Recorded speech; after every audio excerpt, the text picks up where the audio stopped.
제가 오늘 말씀드린 사항들을 눈 딱 감고 2주만 실천해보세요. 2주만 그대로 다 실천하시면 정말로 이전보다 훨씬 숙면 취하기가 편하실 거예요. 안녕하세요. 내과점이 닥터케이입니다. 스트레스가 너무 많은 요즘 많은 분들께서 이런저런 생각에 잠을 못 이루기도 하시고 심하게는 불면증이 생겨서 잠을 못 이루고 괴로워하시는 분들이 많으세요. 학교나 생업 때문에 그리고 스트레스 때문에 잠을 길게 자기 어려운 요즘 얼마나 깊고 편하게 잠자는 것이 그리운지 아시죠? 사실 잠이라는 것은 인간의 욕구 중에 하나이기도 하지만 우리 몸의 생존을 위해서 필수적인 거예요. 일정 시간 이상의 숙면은 우리 몸에 꼭 필수적이기 때문에 오늘은 숙면을 위해 지켜야 하는 올바른 수면 습관들에 대해서 알아볼게요. 어쩌면 이제 지금부터 말씀드리는 내용은 뻔히 아는 내용이다 라고 생각하시는 분들도 많으실 거예요. 그렇지만 단순히 내가 내용을 알고 있다 이렇게 뻔하게 생각하시지 말고 이것을 정확하게 기억을 하고 2주 이상 꾸준히 실천하는 것은 단순히 알고 있는 것과는 정말 다른 얘기예요. 그렇기 때문에 제가 지금부터 말씀드리는 내용을 꼭 2주 이상 꾸준히 실천해 보시는 것이 제일 중요합니다. 아시겠죠?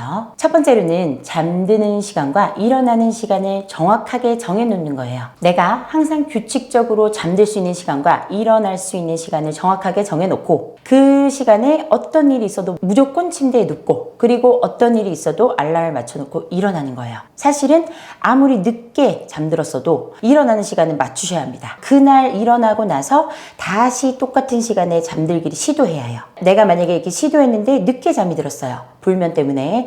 그래도 일어나는 시간은 내가 정해놓은 시간에 일어나셔야 해요. 잠이 오랜만에 숙면에 들었는데 이 시간 넘겨서까지 자야겠다. 이렇게 하시면 안 됩니다.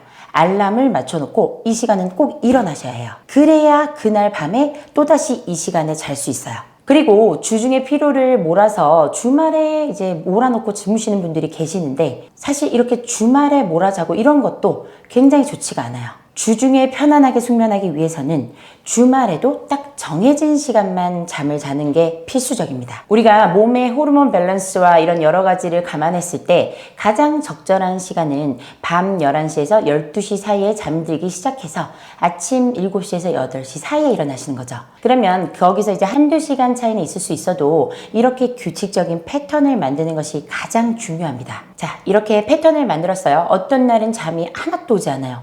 그래도 내가 11시에 잠들기 시작해서 4시쯤 겨우 잠들거나 잠을 못 자고 7시 일어납니다. 그러더라도 7시 넘기지 말고 무조건 7시 일어나셔야 돼요. 그래야 그날 밤에 또다시 11시에 시도했을 때 몸에 피로가 있는 상황에서 또다시 이 패턴에 익숙하게 잠을 잘 수 있어요. 그렇게 해서 패턴을 억지로 끼워 맞추다 보면 어느 순간인가 11시에 눕기 시작하고 7시에 깰 때까지 잠들어 있는 나 자신을 발견할 수 있을 거예요. 이거는 꾸준히 하셔야 되는 거예요. 두 번째, 숙면의 적이죠. 카페인을 끊어야 합니다.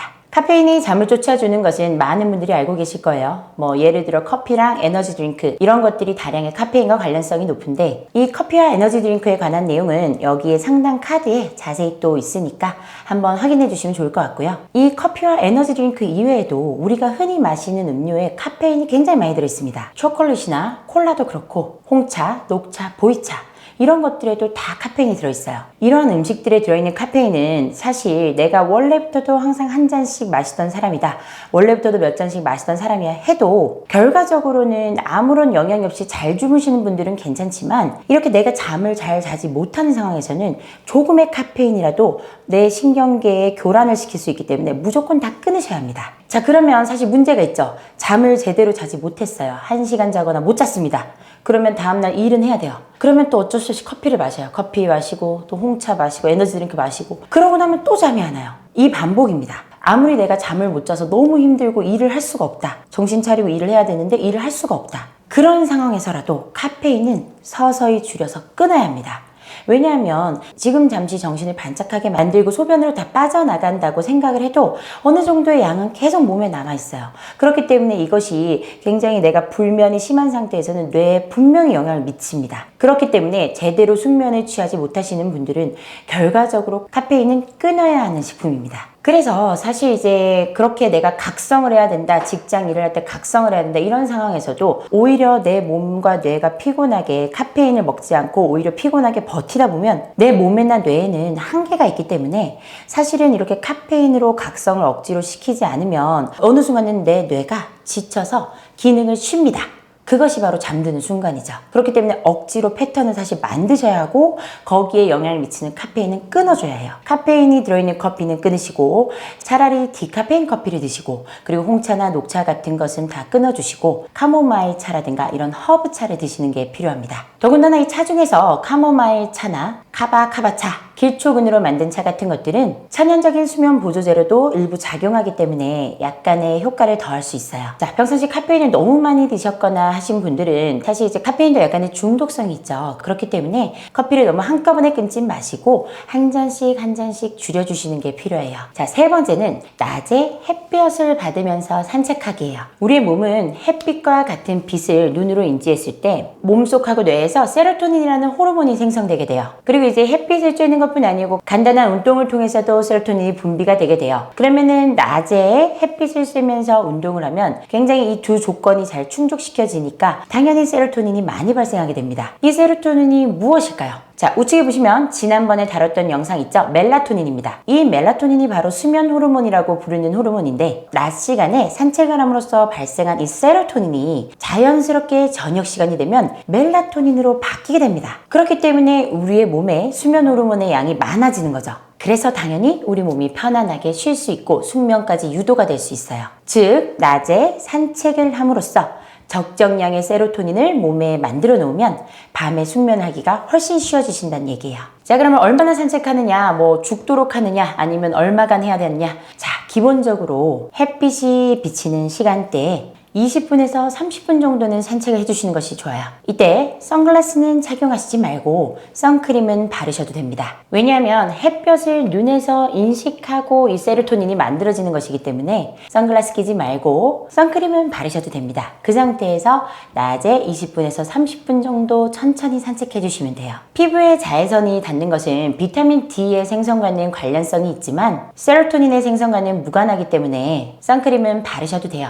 비타민 D와 선크림, 햇볕에 관한 얘기는 여기 우측 상단 카드를 눌러보시면 자세히 나올 거예요. 자, 이것과 비슷하게 일조량이 굉장히 중요합니다. 낮에는 밝아야 하고 밤에는 어두워야 해요. 만약에 내가 너무나 밤에 밝은 환경이다. 그런 것도 당연히 숙면에 방해가 됩니다. 왜냐하면 뇌가 빛을 인지하기 때문에 눈이 빛을 인지해버리면 낮인지 밤인지 모르는 거예요. 왜냐하면 앞서 말씀드렸죠. 눈에 빛이 들어오면 세로토닌이 만들어지고 그것이 일조량이 없어지고 저녁 시간이 되면 멜라토닌으로 바뀌는 과정이 필요해요. 그렇지만 낮과 다름없는 굉장히 밝은 상황에서 밤에 생활을 하면 우리의 몸이 저녁이 됐다는 것을 인지할 수 없겠죠. 그것을 방지하기 위해서 내가 만약에 주변이 너무 밝다 하면 당연히 불을 껌껌하게 끄고 그리고 굉장히 두꺼운 커튼을 창문에 대주시고 그리고 잠자기 한두 시간 전부터는 TV와 스마트폰을 멀리 해주셔야 됩니다. 그리고 한두 시간 전부터 몸의 긴장을 풀어줄 수 있는 것들 음악을 가만히 들으면서 누워있는다던가 스트레칭 그리고 명상을 하는 것도 도움이 되고요.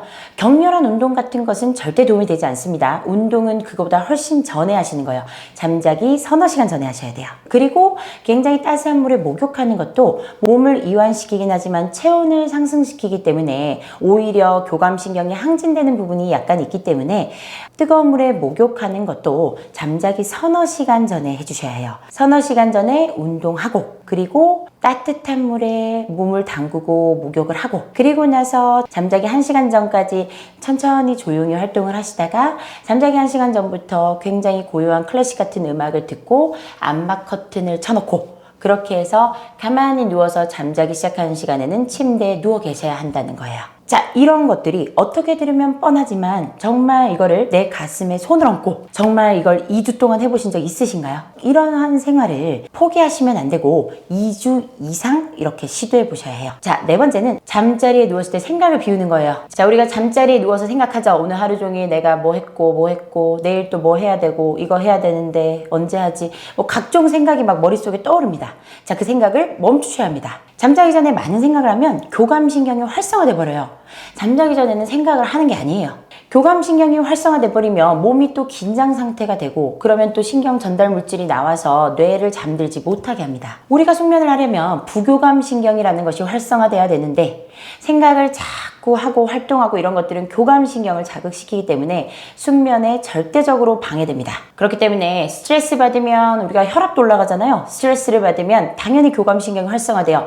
스트레스 받는 일들은 다 잊어버리세요. 잊어버리고 그날 밤에 잠들기 1시간 전부터 스트레스, 나를 괴롭게 하는 것들 싹 다 잊어버리세요. 지금 생각해봤자 도움이 안 됩니다. 오히려 나는 잠을 자야 되는데 내 몸에 해롭게 하죠. 그런 것들을 정말 1시간 전부터만 잊어버리시고 가장 좋았던 것, 좋았던 순간, 감사했던 일, 아니면 그게 어렵다면 그냥 먼 산을 생각하세요. 명상하는 거죠. 아니면 그냥 토끼를 떠올리셔도 됩니다. 양 1마리, 토끼 1마리 이런 식으로 1마리, 2마리 세는 거죠. 이런 식으로 찬찬히 거기에 생각을 집중하시는 거예요. 다른 생각이 떠오르지 않도록. 그리고 5번째는 어떻게 보면 당연한 얘기인데 술은 안 돼요. 왜냐?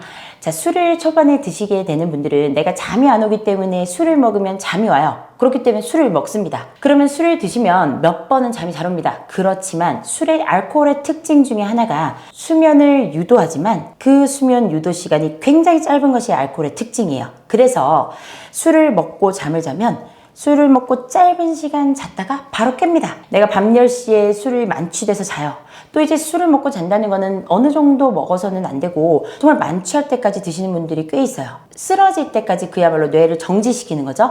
쓰러질 때까지 알코올이 들어갔다가 그 다음에 정말 깨기는 정말 금방 깨요. 2, 3시에 깹니다. 10시에 잠들어서 2, 3시에 깨요. 그러면 이 4시간은 잔 게 아니에요. 사실은 그냥 뇌를 알코올에 푹 담궈서 마취를 시켰다 꺼내는 겁니다. 잠이라고 생각하시면 안 돼요. 그렇기 때문에 우리가 불면 때문에 술을 드시는 것은 어떻게 보면 수면제보다 오히려 더 안 좋습니다. 불면 때문에 술을 드시는 분들은 술을 무조건 끊으셔야 돼요. 자, 술 끊기가 힘드신 분들은 가까운 병원 선생님과 상담을 또 해보셔야 할 정도로 굉장히 심각하고 중독성이 발생하는 것이기 때문에 더군다나 근본 해결이 되지 않고 몸은 몸대로 완전히 상하고 뇌는 뇌대로 완전히 상합니다. 이것은 나중에 알코올성 치매로 가는 지름길이에요. 그렇기 때문에 절대 이런 식으로 해서는 안 되고 오히려 불면에 대해서 술을 끊는 것 그리고 수면제를 시작하는 것 차라리 이 부분에 대해서 상담을 받으시는 것이 필수적입니다. 자, 그리고 그 외에도 취침 전에 야식을 드신다거나 이런 것은 꼭 피해 주셔야 하고요. 잠자는 침실의 온도는 너무 뜨거우면 안 됩니다. 어느 정도 적당히 선선하게 해주시는 것.